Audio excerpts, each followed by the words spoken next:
Hello, hello. Ito parte pa rin nung pinakita kong buffet namin. Ito yung mga bread. Ito yung mga cereal. Dalawang klaseng whole milk at saka 2% milk. Meron din yung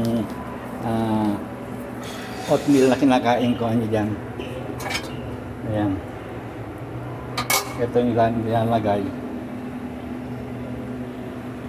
Brown sugar. Ito pala ang gagaling itong mga mga malamig na yan kasi naka sa yelo yan eh. Ayan. Yelo eh. Hanggang doon. Meron kaming walk-in dito. Cooler. Tingnan natin. Dito kinukuha.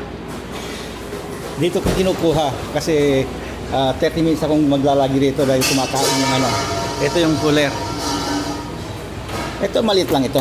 Para lang yan sa papasok kami sa loob. Ito parang ref ito.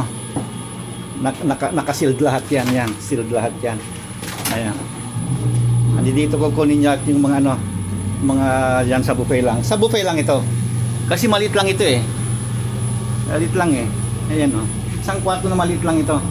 Pero yung mga iba diyan talagang malaki, tsaka may freezer pa. Malalaki. Mga 10 ganito kalalaki yung mga dyan sa kitchen.